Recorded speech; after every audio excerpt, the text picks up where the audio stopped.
Gold dropped slightly in the early hours of Wednesday. Before we start, a quick word from our sponsor. This video is brought to you by XAU, the world's leading retail brokerage firm offering ultra-fast execution and no overnight fees. Look for a link in the description below.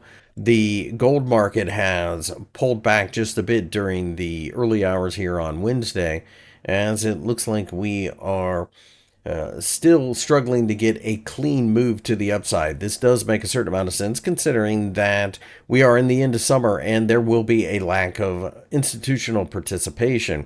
That being said, when you zoom out on the chart, you can see clearly that we are in an uptrend and perhaps, and this remains to be seen, but so far it seems to be the case, still in an ascending triangle. That means that eventually this market should resolve to the upside, at least in theory.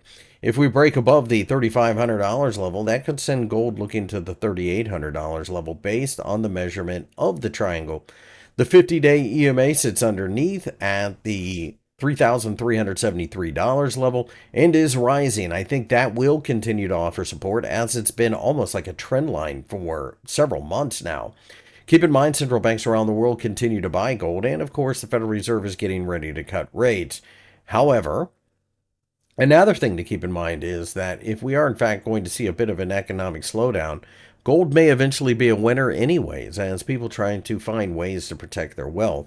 Regardless, I wouldn't get it too twisted at this point in time. I think you've got a situation where you're just looking to buy dips. You're looking to take advantage of cheap gold as it occurs.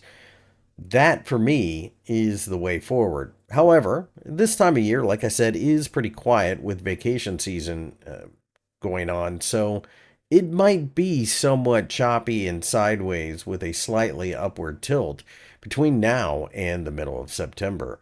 My name's Chris. I work for FXEmpire. If you enjoyed the video, give me a thumbs up and subscribe to the channel for more analysis.